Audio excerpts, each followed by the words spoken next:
Pwede. Hindi mo kunin dito. Dala ka lang ng CDR. Sige. Sige, Papa Jack. Anong tawagan niyo ng girlfriend mo?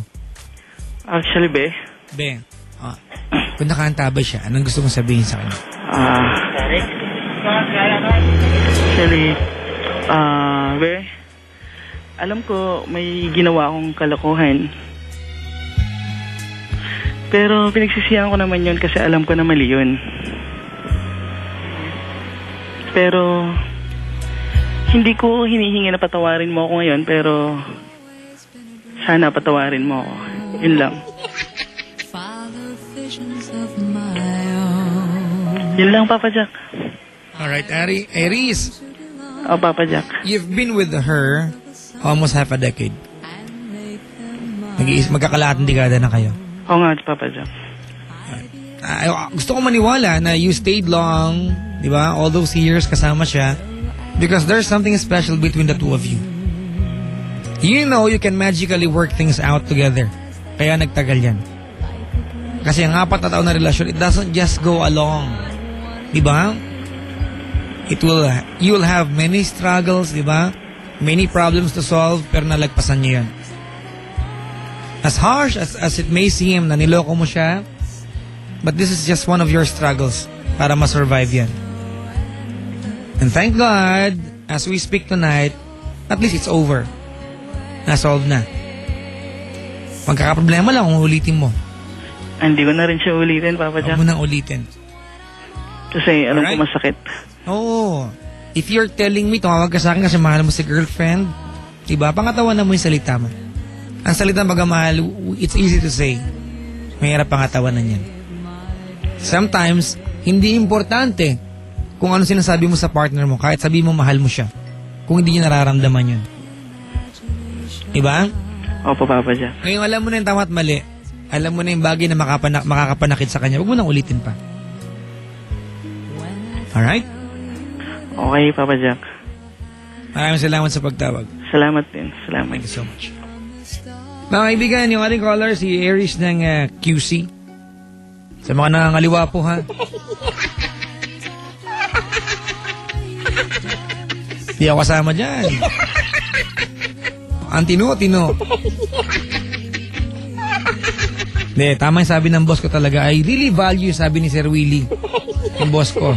Minsan kasi nakaupo ko, tulala ako, sabi ng boss ko, John. Yung kasi pangalan ko, mga kaibigan.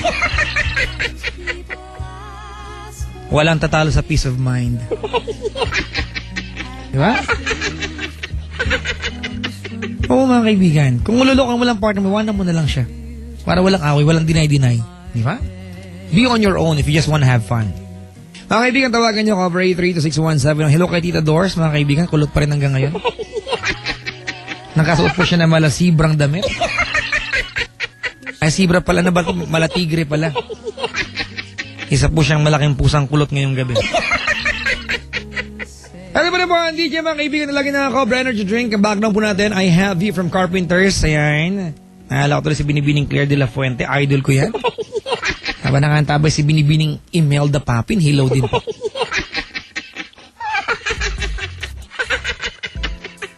Mga kaibigan, do not forget to check me out sa aking channel. May channel ako, sarili ko. Bakit ba? Meron nga. May channel ako, Papa Jack Channel. Just go to www.astigtv.ph. Ulitin ko lang, ha. www.astigtv.ph and click on Papa Jack Channel. Taray. At syempre, meron kami website, mga kaibigan, ha. www.loveradio.com.ph. Ano ba nangyayari sa website ngayon? Tingnan nga natin. Mga chismis ngayon dito, basahin natin. Oo nga, dahil mga chismis dito. Ito po sinulat ni Ian D. Celebrity News.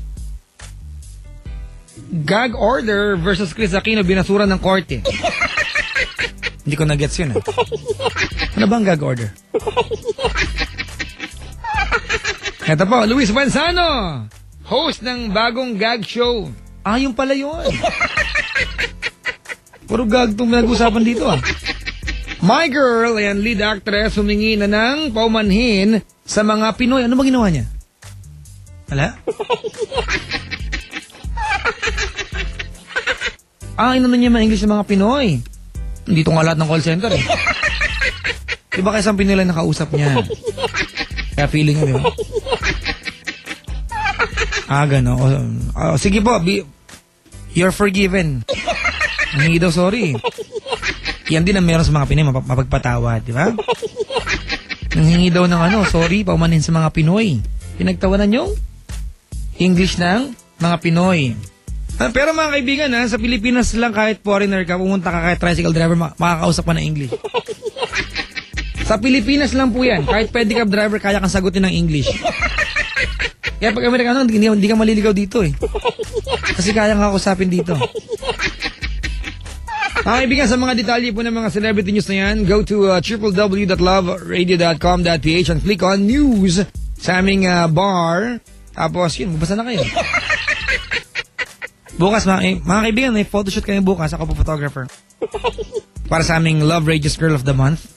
If you want to be part of Love Radio's Girl of the Month, just send your picture, whole body, na close up, sa info@loveradio.com.ph. info@loveradio.com.ph, mga kaibigan. Whole body, wag pong one by one ha. Makikita ka namin. Alright? Tapos, pwede ka ring samahan mo na rin ng contact details. Facebook account, importante yan. Friendster account, mas importante sa akin yan. Dahil wala akong Facebook. Tapos, cellphone number. Name, age, location, kung nasan ka man. Hobbies, di ba? May experience ka na ba? Sa pagpo-posting, gano'n. Isama mo na lahat. Everything about you.